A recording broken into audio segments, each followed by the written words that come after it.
Hey, so I'm going to show you some drum editing in Reaper. Now, this has been taking up a lot of my time recently. Anyone that is into sound engineering will tell you that drum editing can be quite the ball ache, especially if you're doing something like metal.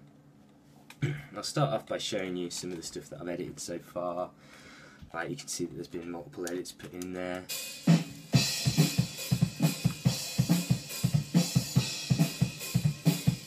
Demon Dance of Death. Put some of the scratch guitars on for you.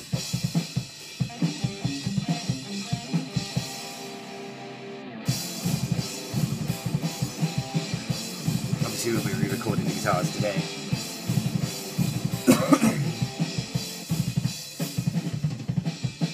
So as you can see, this is pretty thrashy tune.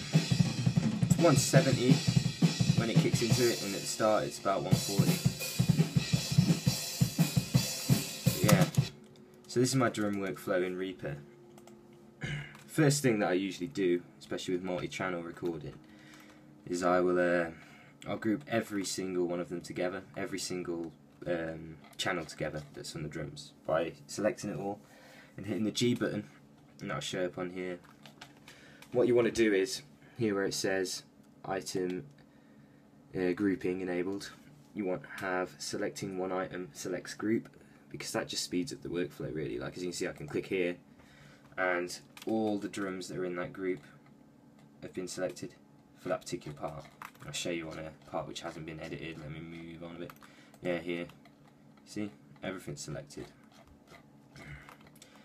And you don't want snap-on really for this, but you want to set it to 16ths so that you can see, you know, all the transients in the, you know what I mean, the fucking areas.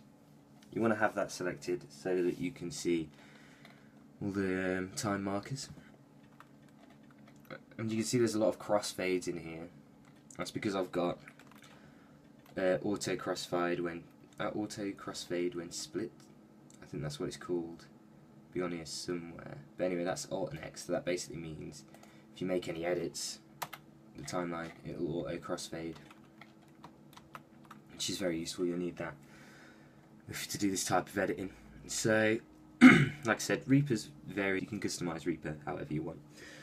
So, I've got the shortcut, it's on mine, to split a timeline set to B, because I just find that easier, because I do a lot of Pro Tools stuff at university, and B's the button that you press to split stuff on Pro Tools, so that's just easy for me, but you can set it to anything you want.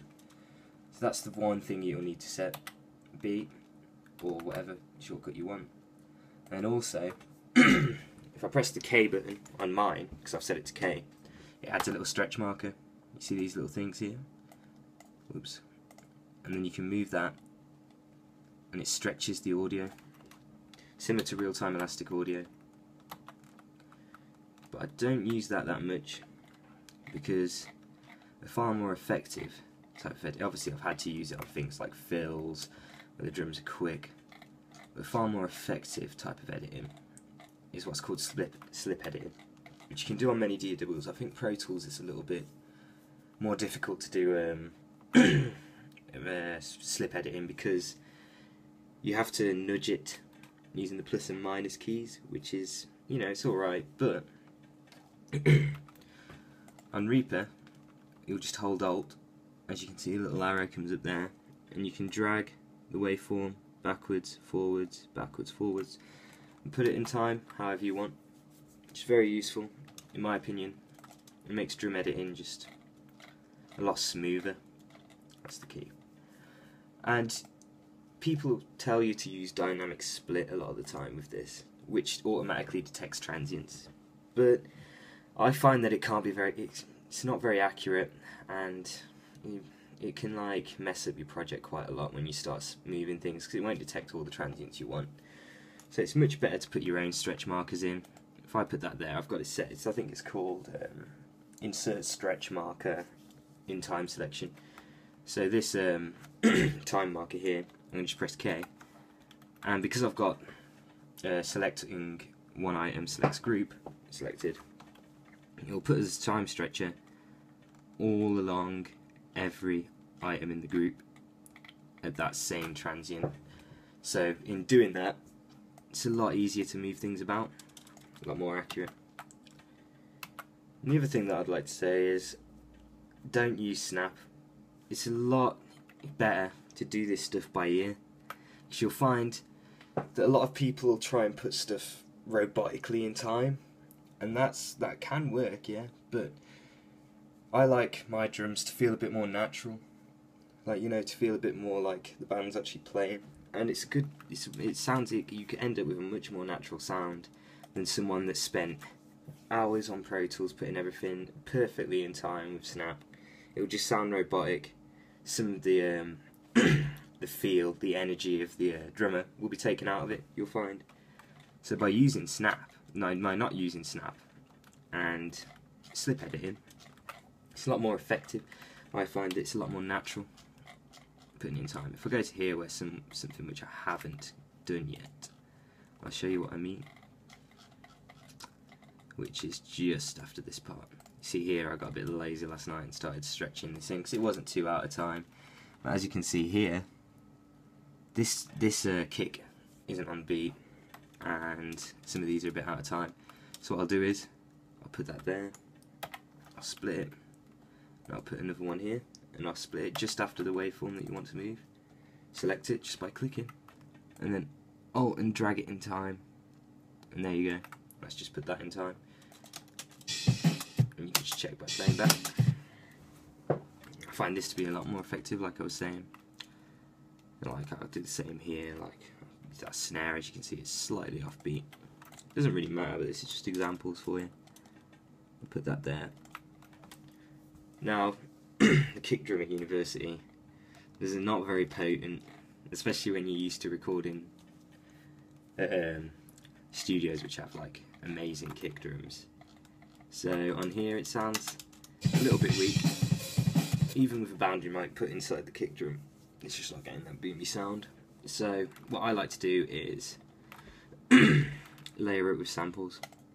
As you can see, these are a bit out of time because I've just thrown them all in and copied and pasted, but if I go back where I've actually put them in time, because I'm going to have to skip putting the individual samples in time today because I've only got 3 hours to get everything in time properly.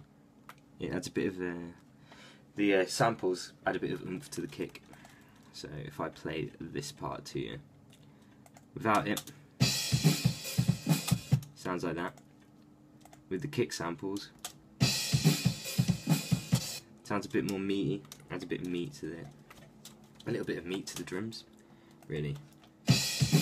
Obviously some people will be like, oh yeah, well, it's not real, is it? But